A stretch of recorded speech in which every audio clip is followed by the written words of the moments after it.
Good evening everyone. আশা করছি তোমরা সকলে ভীষণ ভালো রয়েছো, আমিও খুব ভালো রয়েছি। আরও একটি নতুন সন্ধে, আরও একটি নতুন ভিডিও সাথে আমি সঙ্গীতা তোমাদের সাথে। তোমরা দেখছো আমার ইউটিউব চ্যানেল। যদি আমার ভিডিওগুলো তোমাদের কাছে ভালো লাগে তাহলে লাইক কমেন্ট শেয়ার করে আমার পাশে থেকো। আজকে আমরা গেছিলাম মালদা 420 মোড়ে ক্রেভিংসে। দেখতেই পাচ্ছ, এই নিয়ে ক্রেভিংসে আমি 4বার গেলাম।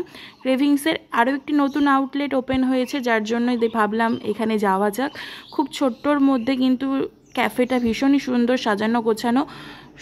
গাছের গুড়িকে কেন্দ্র করে কিন্তু পুরো ডেকোরেশনটা করা হয়েছে ক্যাফের। ভীষণই সুন্দর। 420 মোড়েই, একদমই 420 মোড়ের কাছেই তোমরা কিন্তু পেয়ে যাবে।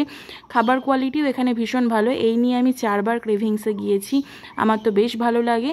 আজকে আমরা নতুন যেই ক্রেভিংসের আউটলেটটি ওপেন হয়েছে সেখানেই ভিজিট করেছিলাম, একদমই তার পাশে। আজকে গিয়ে ট্রাই করেছিলাম এগ মোগলাই, যার প্রাইস ছিল মাত্র 80 টাকা। বেশ ভালোই ছিল খাবার দাবার, আমার তো ভীষণ ভালো লাগে। তোমরা চাইলে অবশ্যই ভিজিট করতে পারো। Thank you everyone.